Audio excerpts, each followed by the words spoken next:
Happy Wednesday night, everybody. It has been a long time since I have done a live here on Facebook, but I'm very excited to be back. I'm even more excited to be back because I am with two of my very good friends tonight. If you've been following me for a little while, we actually did a very similar thing a few years ago when I released my Christmas single, Decorating That Tree. So, without making you wait any longer, we have my two good friends, John Cirillo and Carrie DeMayer. How's everybody doing? Good. Excellent. Yeah, Good. good to be Well, here. John and I were just talking before Carrie, you showed up in the middle of talking about his current move, and my power went out. So I have my handy flashlight if it happens again. Um, Yeah. very impressed with the battery life on this guy, but this is a handy dandy one.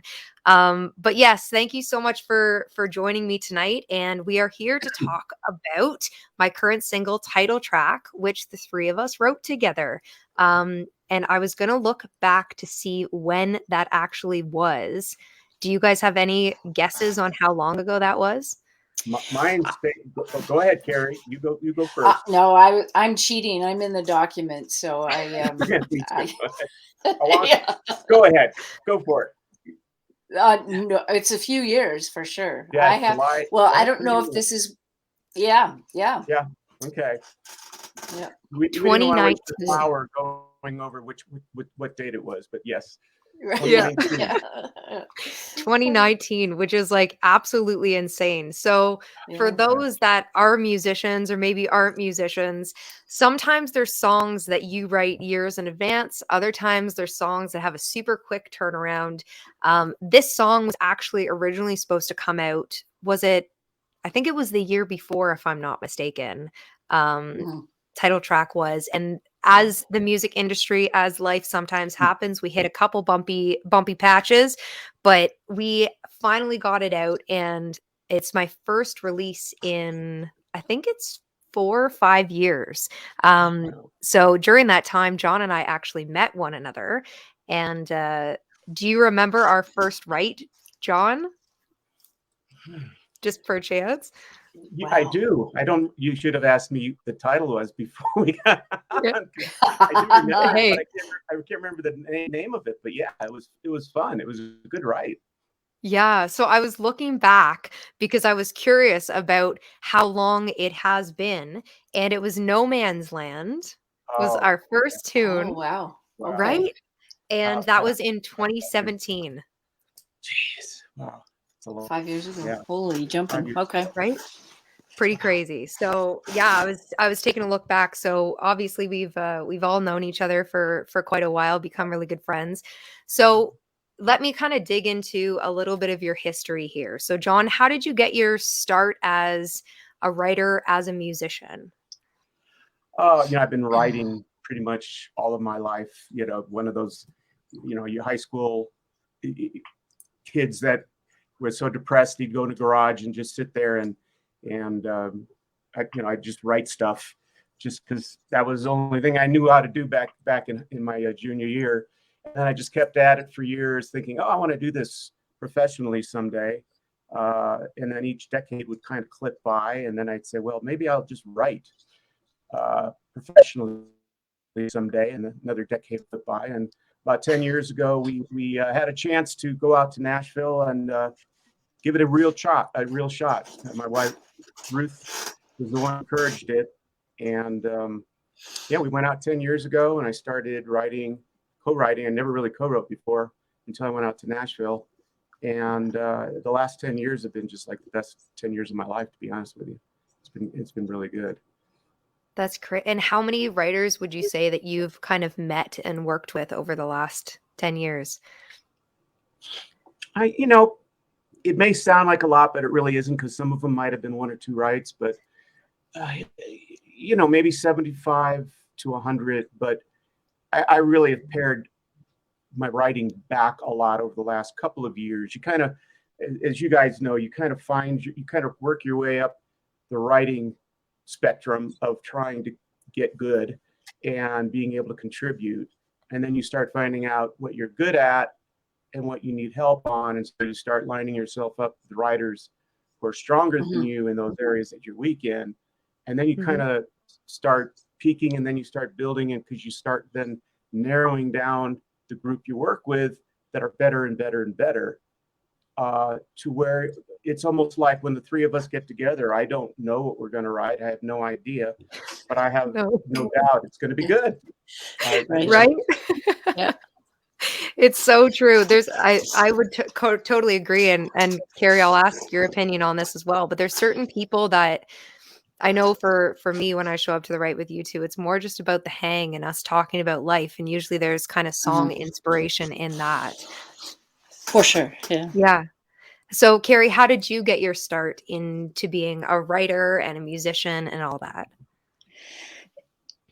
I got a very late start on the whole writing thing. I didn't actually get my first guitar until till I graduated from university, and that was one of the stereo was the thing that maxed out my visa when I first graduated, and then went to go buy a guitar, and then my visa got declined. So my dad was with me at the time, thankfully, when I bought my first guitar. But I've always it was a little bit after that I started playing around with it. About 5 or 6 years later, I got hooked up with these crazy folks, friends of mine.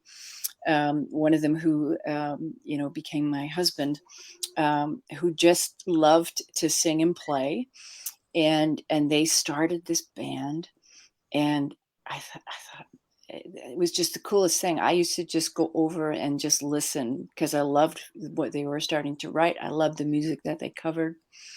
And then one day they're like, "Oh, would you like to play bass?" And I'm like, "Sure." And I'd never played it before, and I've shared this before, but I had no idea how heavy a bass was until I picked one up. I would never agree to it otherwise. And anyways, we started like writing. So that was like kind of in my late 20s. I mean, I've been doing it for a while now, but I did get a late start. The band eventually broke up, and but the it was just continuing on, just the songs kept coming, the ideas kept coming. And then that's, around the time when I decided to keep going as a writer primarily. And that's when I started meeting people like you, Jessie T, and eventually you, Johnny C, and so many people, especially through the studio, especially through Rick Hutt at Cedar Tree. So many connections from there, and just been doing it pretty steady now, for quite some time, like 25 years, or I don't know, 30 years. Wow. Long time. Anyway. Well, That's yeah. so cool. Man, it's interesting how there always seems to be a pivotal point of anybody's journey, kind of one that they go, "Okay, I'm gonna kind of just take the jump in." John, you said that it was kind of your wife that inspired it, and you know, Carrie maxing out your your credit card. um, I know for myself, when I was 20, I decided to move up. I had met Rick, who is Carrie and I's producer. Rick had at Cedar Tree when I was about 15. And I was making trips back and forth, had met Carrie at that point, had met our good friends, Jamie and Katie Warren. Mhm. And I'd got to that age that I was just kind of ready to spread my wings a bit and took a chance. And now I've been here for however long and done music for I think 6 years full time pre-COVID. Met John throughout that time, and we've yeah, never really looked back. So that's Yeah. pretty cool. So coming back to title track, which was released on October 11th. We have a video out if you haven't seen it, a lyric video. Mhm. I'm going to ask you guys, what is your favorite lyric of title track? And also people in the Mm. comments, let us know. I mean, I can tell you quickly. Yeah, I like the first two lines. I just think it's a me too. really, Yeah. really strong way to start the song, and I really like the images. Really good. Yeah. Mhm. Baby, the stars and the moon don't do you justice. They only shine at night, but you light up every day. I was like, I would probably say out of all the lyrics in the song, those are also my favorite. Carrie, what about you? Yeah, I mean, the combination of those two lines is really, really, like John says, it's just a really, really powerful way, image wise and sentiment wise, to get into the tune. I love the they only shine at night, but you light up every day. And then my other favorite line is, every moment with you is more than just a moment. Um, like there's, I think that says a lot, not so much imagery wise, like the first couple of lines, but it's a, again, for me, a pretty powerful emotional sentiment. So, It's a deep thought. One of those ones that that hits you in the heart. And also, we for have sure. a bunch of people tuning in. Jesse Peck, hey, how's it going? He said he agrees. It's interesting because I remember playing the song by a couple people, and they were like, "That's such an interesting kind of concept for a song because I've never heard that before." Referring to a relationship as a soundtrack of your life. And Mhm. Carrie and I were talking about this before, but could you expand on where that idea came from? Because I believe it was Carrie that brought it into the right.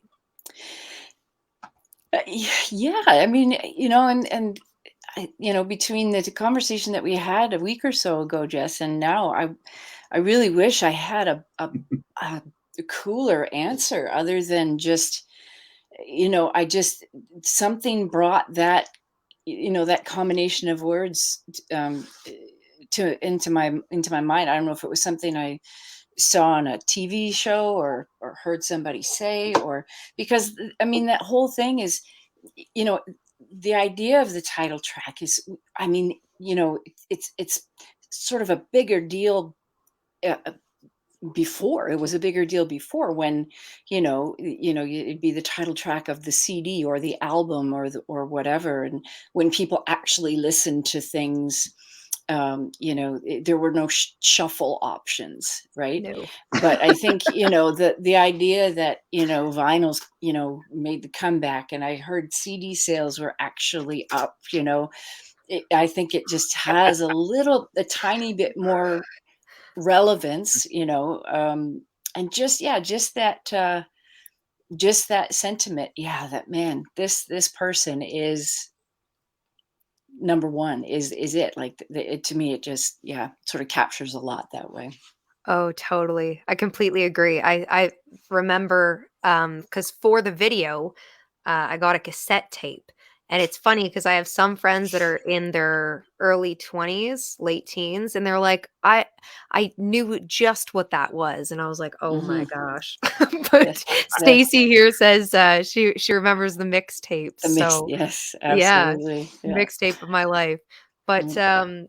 so I was actually going to go back in the archives a little bit and play one of our other songs that we had written. We will definitely finish out this episode with playing title track, the current single. But I was thinking this is one of my favorites that we've written, The Corner of Now and Then. Mm. So if Nice. you're both okay, I'll play that, and then maybe Carrie, we can get you to play a tune when we get back.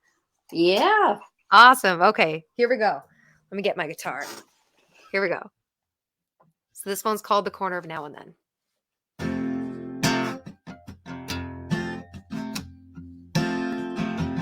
There's a picture on your nightstand, one text you can't delete, cologne slowly fading from the pillow in your sheets, and he still got you.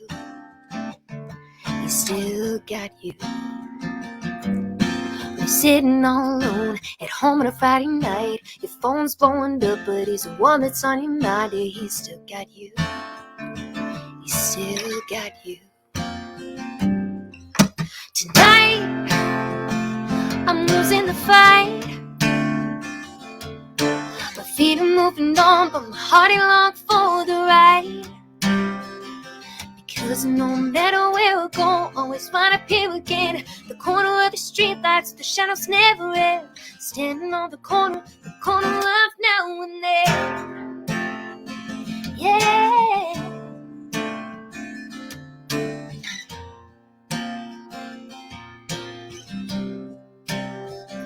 You're not trying to forget him, just trying to let him go. Got you running around in circles, and he don't even know that he's still got you.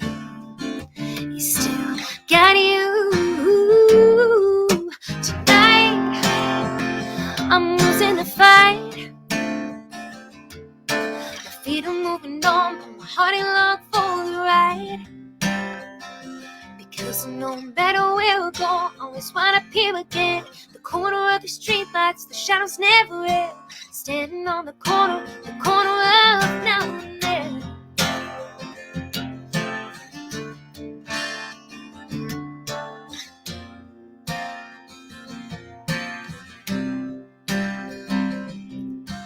Pass it like a prison until you find the key.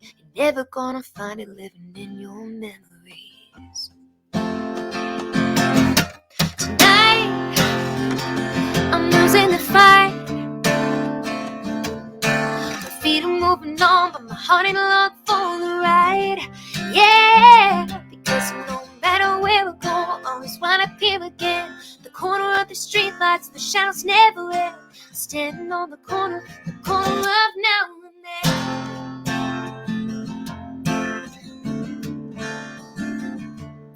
Standing on the corner of now and then. There we go. Wow, well done. Thank you. Hey, there's some good lines in that song too. I know, right? It's Oh, funny. man. It's been a while since I've done a live, but that was one of the ones that I used to play during kind of the pandemic, doing the live streams and stuff like that. So I figured I'd go back in the archives and and play one of those. We have my folks tuning in, giving a whole bunch of hearts. Stacy, thank you so much. We got Roadie Rick over here sounding awesome. Michael came on and said he has an online meeting at 15, but he shared and will play back after. We got Joe Stager on here, Michael on here, Howard on here, Carrie on here, whole bunch of friends tuning in. So I had posted a question asking, and it's down below if anybody has any questions about title track or songwriting in general. And Danielle Todd, who is a great friend, asked, what is your biggest inspiration for taglines? Do they just come to you? So for song ideas, we'll start with Carrie this time. Where would you say that you get a lot of your song ideas from? Oh, man. When I used to go outside, I would hear things like at coffee shops and things like that in conversations. You almost just got a coffee shot at you. Once upon a time, back in the days of yore.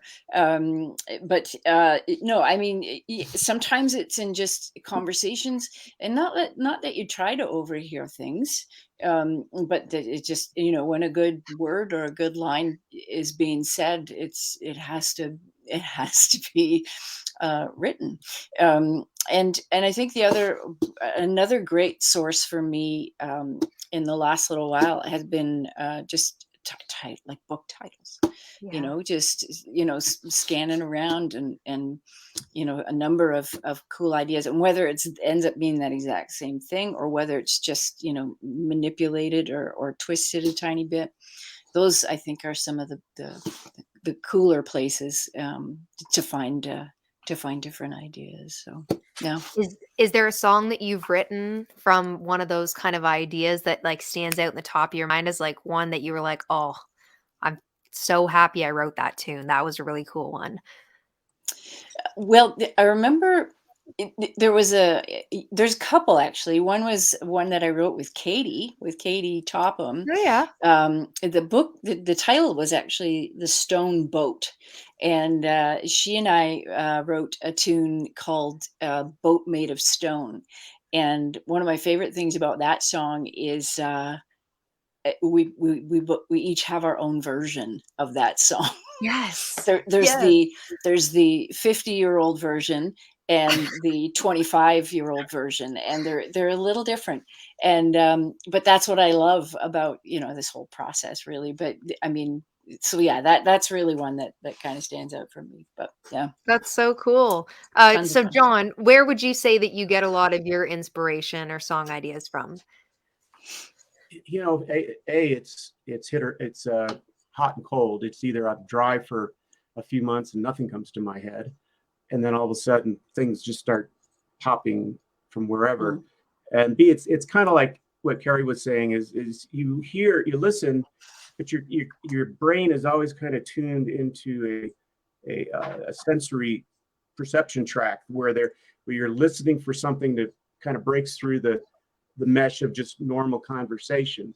And I'd say I've had a few songs where part of it was just mishearing what I thought. Like I was at a concert at the Ryman a few years ago, and Roseanne Cash was there, and she was doing an amazing job. It was a great concert. And she sang something, a song I hadn't been that familiar with, and I thought she said a lost amen, and it was just something that I heard out of whatever she was saying. That's and cool. So I went home with that hook, Lost Amen, and I wrote it with a couple of my favorite Nashville folks, Troy Castellano and Sarah Spencer, and it's really, and then you write to it, right? And then it's a great idea to have a good hook, but then you got to write to it. Yeah, that's even harder. Yes, you got to walk away saying, I did that title justice. And that was one of them that really resonated for me. I love that song still. And there was another one where this other gentleman, Justin Love. I don't know if you guys know Justin. He's a Nashville singer-songwriter, and his cousin was going through some stuff, and she called him, and she wasn't a songwriter, and she said, I have a hook for you for the next time you write a song, and it's called Went Looking for Me. I found you when I went looking for me. And so Justin and I wrote it with another good friend of mine, Craig Lackey, and we were all three of us, and Craig and I are about the same age, and Justin's about half that. And so we were all coming at it from different angles, from our own personal scope of life, and it all melded together. And when Justin played it at the end, as we were walking out, and you get a work tape like we do, and he played it, and when we looked up, basically all three of us had little tears in our eyes because it had struck such a positive note inside each one of us for what we brought to the song. So I didn't come up with that hook, but it's cool. I love that story because it just resonates so much, as I'm sure you guys can understand why songwriting, it means more than just writing music and words. It's feeling, Absolutely. Yeah. It sure does. Well, one of my favorite quotes is where words don't do you justice, music kind of takes over, right? So we have a few other questions down in the comments here. Rick asks, a question for any or all of you three. Do you keep the proverbial notepad on the nightstand? I used to work for, because I get an ideas negotiating details I was working on in the middle of the night. So do you either of you keep a notepad beside the bed, or how do you store all those ideas? Go ahead, Carrie. Go ahead, John. Okay, you go ahead. All right, I used to. I don't anymore. I basically, my mind is more active. I guess some people are more active when their brain is more active when they're asleep. I basically had. I had to write a rodeo song a week or so ago, and I don't know anything about rodeos. And there was a special on Prime about Cody Johnson and a song he did called Dear Rodeo, and it was like a 90-minute documentary of his life through that song and through him growing up in the rodeo. And so I had my wife Ruth and I were watching it, and I had, what I do is I open up my phone and I kind of send myself an email. And then in the email, I put down any words or thoughts that come up while I'm watching it. And then I just send it to me. So for the next morning, that way I don't have to stay up late at night. while it's there, I get it. That's all. Oh, that's great. So email. I've only done an email once or twice, but that's a good idea. I like that. And Carrie, where do you keep your ideas? Well, most of them go into my phone. I mean, that's changed. It used to be a notepad, but yeah, and and I hear so many people, like, whether they're writers, whether like Rick, it's for work or whatever. I just know that if an idea that seems like a good idea comes to me, and I think I'll remember it in the morning. I've had so many conversations with other people about this. You do not. No. Even if while you're sort of half awake and half asleep, you're convinced that this is the one you're going to get the Grammy for, it will not be anywhere in here in the morning. It just isn't. So, Yes. and when you get to, yeah, anyway, it's so if there is something, I mean, that is still something that I do, but yeah, it doesn't happen as often, but Yeah. yeah. That 100% reminds me, there was this one night I woke up in the middle of the night. I was like, this is my song. This will be the song that makes it. I picked up my phone and wrote it down, and I'm trying to find it, but it was somewhere along the lines of, oh, right here, making the burn still hurt to say goodbye. So Right. There you Yeah. go. bunch of understand words that make sense, but maybe the trick is if we could make that make sense, that would be the song. That would, yeah. My hook book is filled with so many hooks that I think are really cool at the moment. Yeah. And then when I go back and look at them, I go, why did I do that? Where was I going? Yeah. Yeah. It is so true. Yeah. And True. actually, on the idea of song hooks, Michael was asking, how do you hold on to hooks until the right song comes along? So I know for me, it's like, how do you Yeah. know which hook to bring into which writing session? Like, Yeah. and that can be tricky. Sometimes you might make the right choice, sometimes you might not. Yeah. Yep. For sure. There is a So very, very condensed list of writers that I will say when I come up with a hook that means that I really think is worthwhile. I know who I want to go to with that. And it doesn't say anything negative about the other writers. It's just Yeah. knowing their strength, my strength.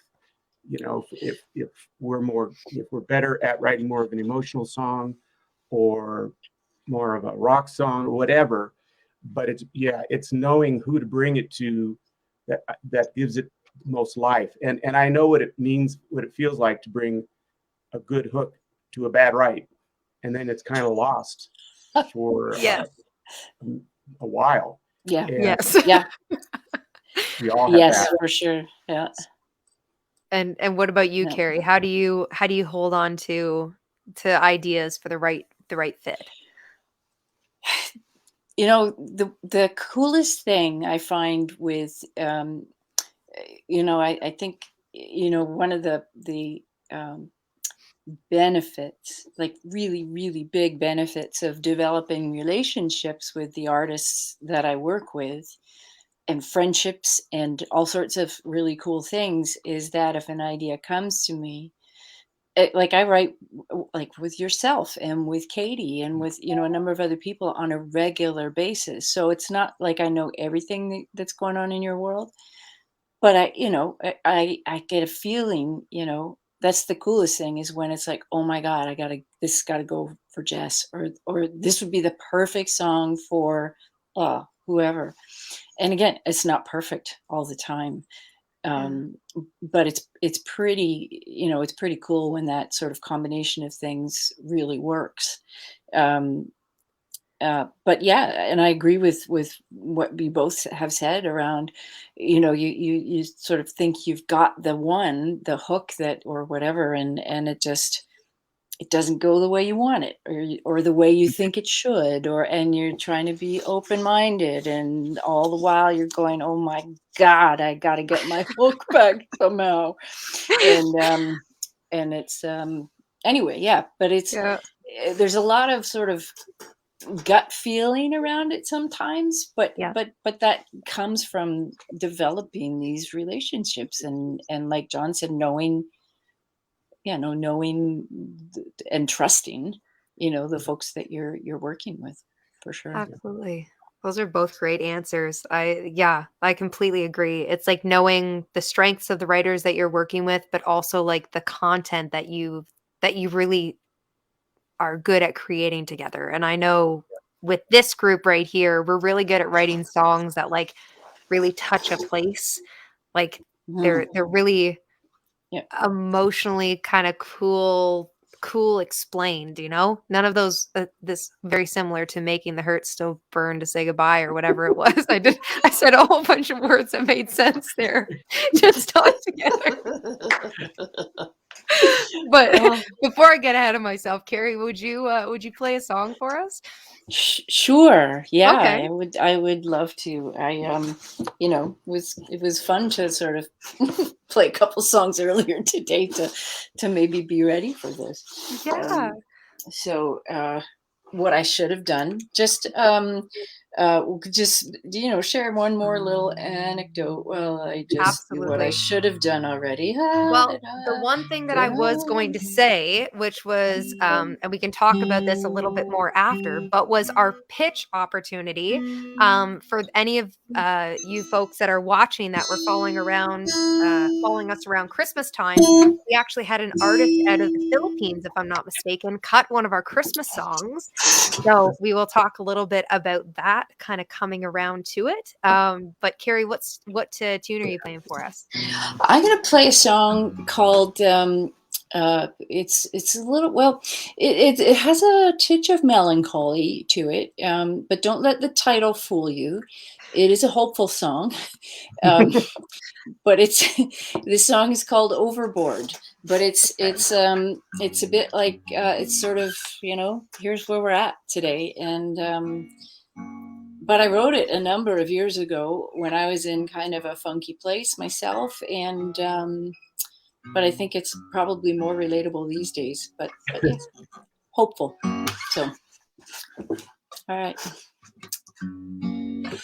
Okay, here we go.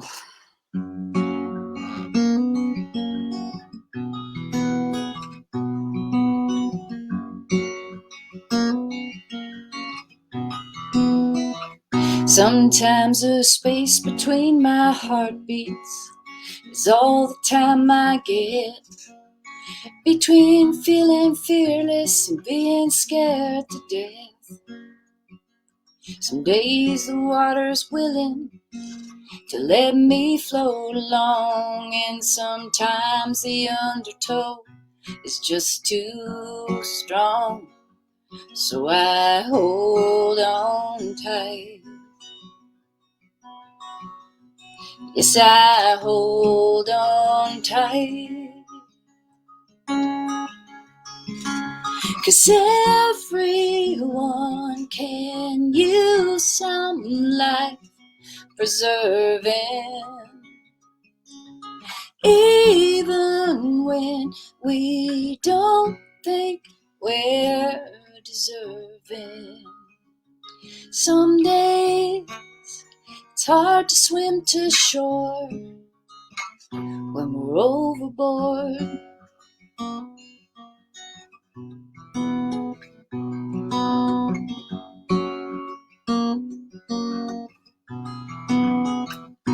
Shouting at the clouds won't change the weather. We can't go back to where we've been, but we can adjust sails as we go and give in to the wind and just hold on tight. Yeah, we gotta hold on tight.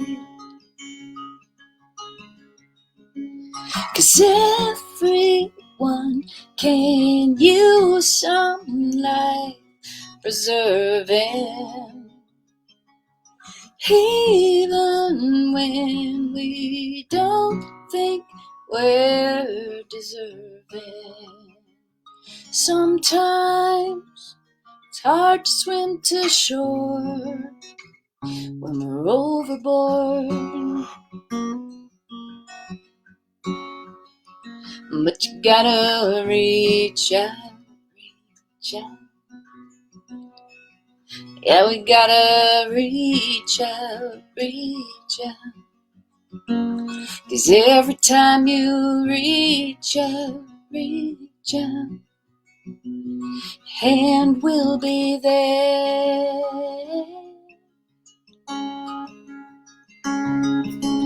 'Cause everyone can use some life preserving,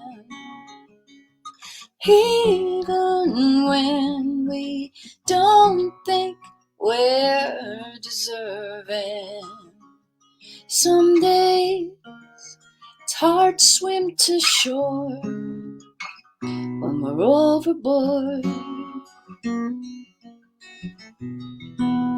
When we're overboard.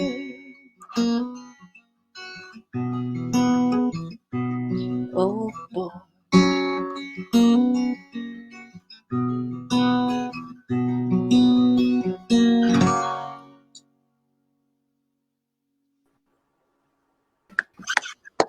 Yay! Nice. That was beautiful.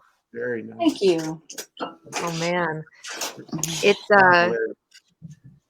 yeah, that was stunning. It's interesting writing songs that mean something to you at a time, and then through kind of as life is happening. Oh, Stace is giving you an applause.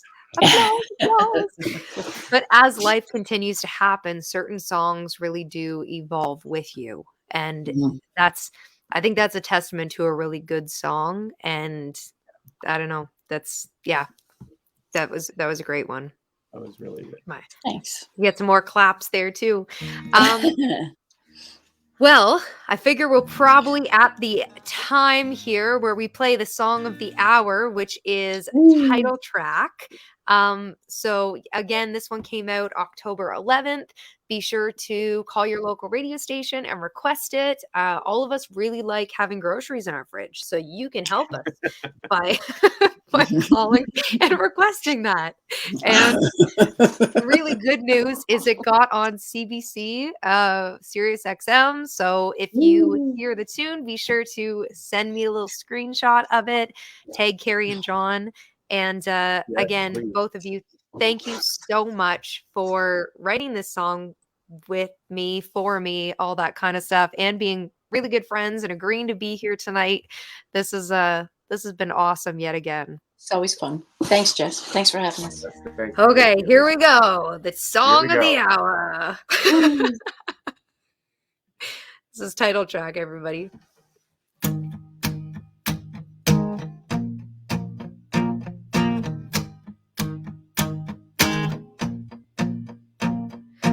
Baby, the stars and the moon don't do you justice. They only shine at night, but you light up every day. It's your touch, your kiss, your whisper keeps me spinning like a record, going round and round. But I got you on replay. Here we go. We got a good groove going on, two hearts, baby, we dance along. Let's make a little magic and music of our own. One sweet song all about our love. Turn it up, yeah, I can't get enough of the big steep of my life when I play it back. Baby, you're my title track. Whoa, whoa. Baby, you're my title track. Whoa, whoa. Every moment with you is more than just a moment. A single note inside the melody that's dancing in my head. It's your dreams, your words, your smile that keeps me locked inside your wild heart. I hope this ride will never end. Yeah, we got a good groove going on, two hearts, baby, we dance along. Let's make a little magic and music of our own. One sweet song all about our love. Turn it up, yeah, I can't get enough of the big steep of my life when I play it back. Baby, you're my title track.